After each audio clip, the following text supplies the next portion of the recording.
Look who decided to join us. Oh, so cute. So today I'm going to talk about science and religion as it relates to all the books we read this year. It's going to be great. At least I think so. Obviously this is a touchy subject and not many people are comfortable with just being like, science and religion, let's just get this all up, especially the religion parts. But today, we're going to talk about how science and religion, they're not necessarily opposites. It may be even the same thing. It's kind of a complicated idea, but I'm going to try to unpack it for you. And here we go! First of all, I have a little intro. I don't expect all the answers to be given in this short 5 minutes that I'm doing. Precaution before you begin, another one, is that this video is going to be a little bit nebulous, because that's how I think, and this is basically me going like blah blah blah blah blah to, you know, give you my thoughts with books. So first of all, it's me and my dad. My dad, if you guys don't know, is a chaplain at Denver Health.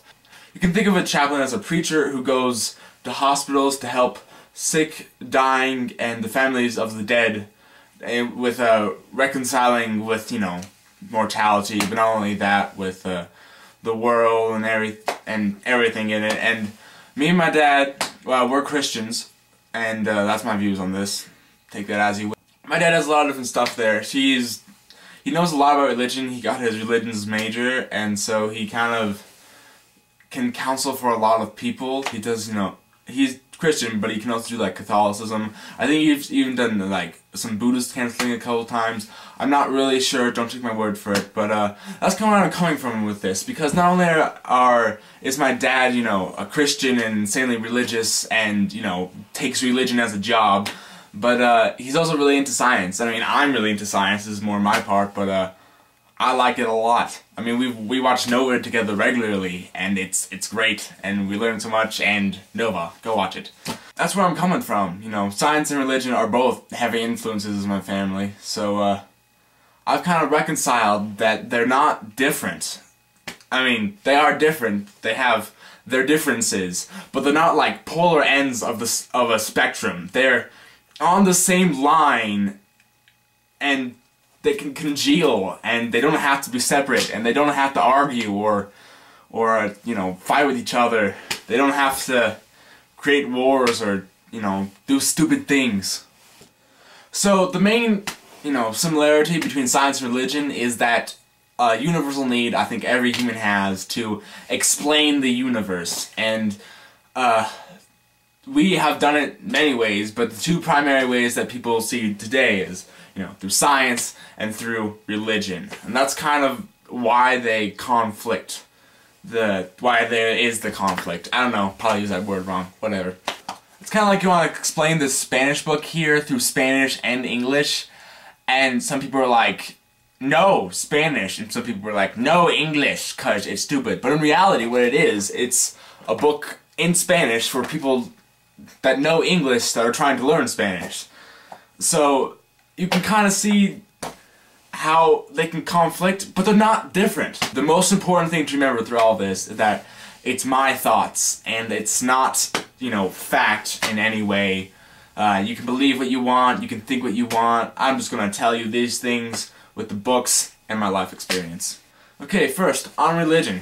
One thing that's important to make is the distinction between organized and unorganized religion. There's a lot of people out there who, you know, just kind of do religion, but then have never gone to church. You have to realize that there's organized and unorganized religion. This last Sunday in church, my pastor said something weird. They do this thing at the end of the sermon where they call everyone down, and they're like, if you found God today, please come down and we can, you know, help you grow in your relationship with Jesus. But he said it so oddly, because what he said was like, if you have any burdens or any sins or religion holding you down, don't worry, you can come and talk to us. And I was like, wait, religion holding you down? Isn't this supposed to be like a religion thing in which people go and do religion while you come down there? And I think what he was trying to get at there was kind of like the organized versus the unorganized religion, and how that is so different. And sometimes the organized religion becomes not religion. Sometimes if you organize stuff too much, people feel it pollutes the actual religion. This is really shown in Henry Dobbins and the things they carry. Henry Dobbins goes to a church, there's a little scene there, and you know, he sees the two monks and the monks like him, and he says that he doesn't want to be a minister, he just wants to be really nice. And that's how he will become, you know, religious. And sometimes you don't realize that religion doesn't have to be organized. Another idea of religion that frequently comes up is actually really shown really well in a quote from Jurassic Park, which I will read to you off my iPod right now.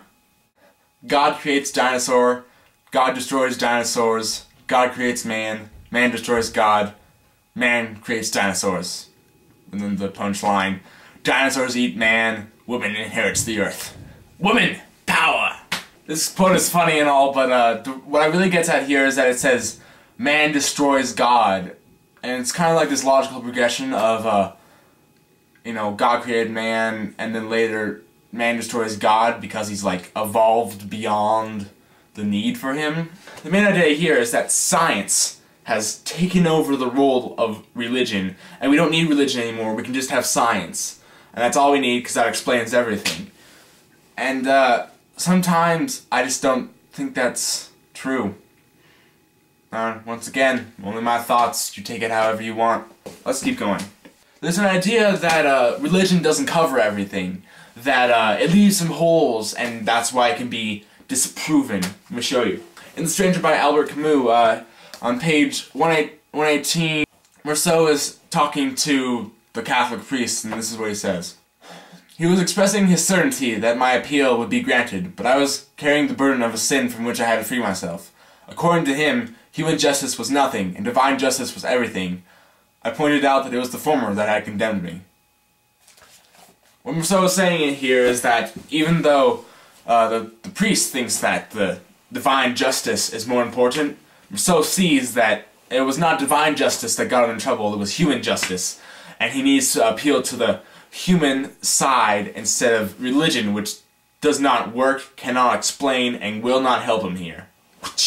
The last little bit about religion I'm going to talk about, if you can see I'm only probably writing down on time, but whatever. The last little point I'm going to talk about is with Marquez. Marquez kind of uses this symbol of the priest who kind of comes to the town, and he blesses him, and then he leaves over that way, of how religion kind of just like floats and is distant and kind of pompous, and people that have religion don't really come to the normal people. They want to, you know, be all above them and distant because those normal people are too dirty for them. And that also is bad. I mean, I don't think any religion at its core belief has that, you know, once you're in this religion, you're in a higher level, and you're up here and they're down here, and they suck. It's just not true. Well, at least it shouldn't be true, and sometimes it is. But these are my thoughts on religion, that's all I have. Let's move on. Next part, of course, is science, and we're going to start with an open letter to fake science. Gotta be classy for these letters. Classy. Dear fake science, you are in every movie. People go up to the lab, they swish around some chemicals, they pour one into another, and then poof, the DNA convicts this guy, or the DNA says, it's over there, or this special compound can only be found in this one place on Earth, which is only here in this place, and that's where the bad guy is hiding out and everything is great. Dear fake science, you are fake. Stop being science. Signed, Jesse Vanderforst. So, science. Science is shown as a rigid and uncompromising, completely true, as long as it's been proved, idea. You know, everything that has gone through the scientific process or has been widely accepted by the scientific community is true. These things are, you know, the way the world works, and it should not be compromised or debated in any way. And for the most part, I'd have to say it's true. I mean, this pencil has atoms in it, and atoms came from, you know, ideas of science, and they proved them, and they were like, hey, there's electrons and protons all floating around here, and there's neutrons, and it's like, hey, all of a sudden, thing. This is a true fact. Science has proven things, and it actually goes around. But it's not all perfect. I bring into question the algae island Yes, the algae island from The Life of Pi is fictional, but it still sucks, and it can be, like, proven through science.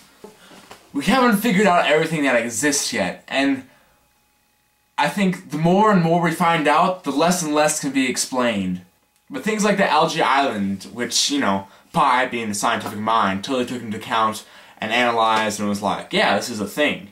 And it wasn't a thing.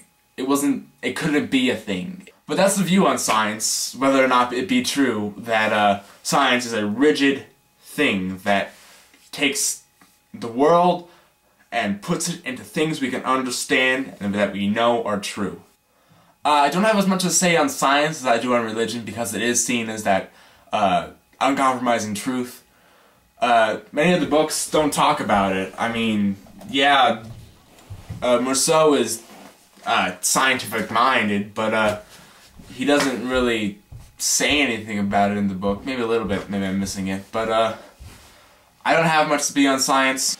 Even with this religion thing that is nebulous and can't quite explain anything, and this science thing that is completely rigid and an uncompromising truth, it doesn't mean that they can't, you know, smash together.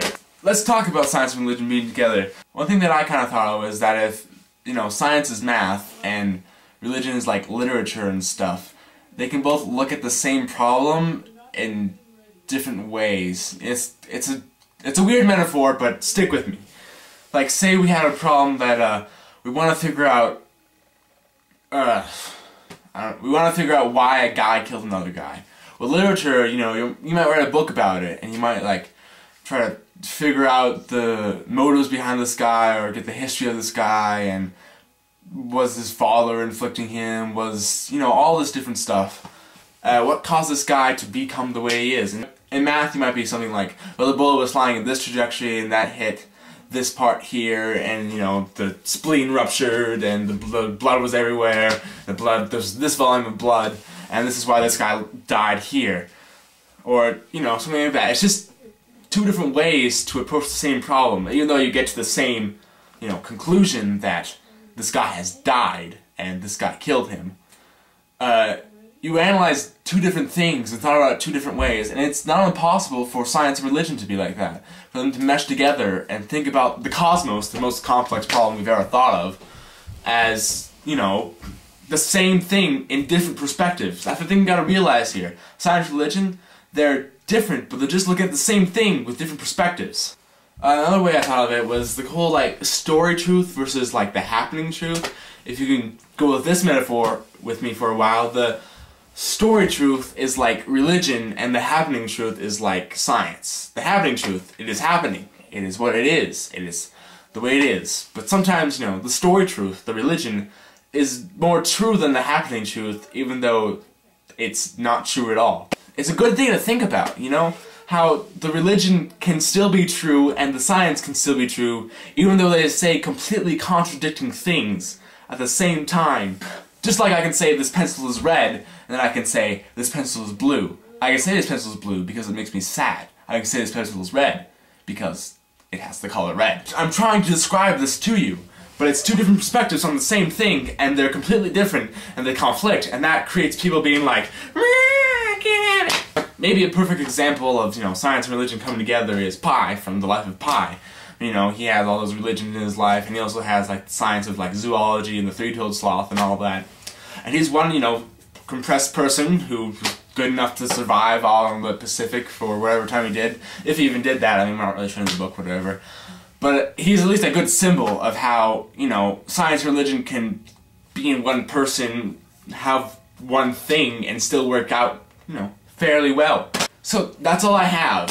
Science and religion is a big topic. I'm probably at like 10 minutes down there or something, maybe even larger. This is my, you know, life conflict of science versus religion, and how I have to struggle with it all the time, and how I've currently come to the conclusion that they can mesh, and it's not a problem.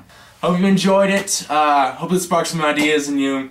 By no means is this an answer to all of your questions about science or religion, but I hope you had fun watching me, and I'll see you guys next time. Say goodbye, Banana. Goodbye. Goodbye, guys.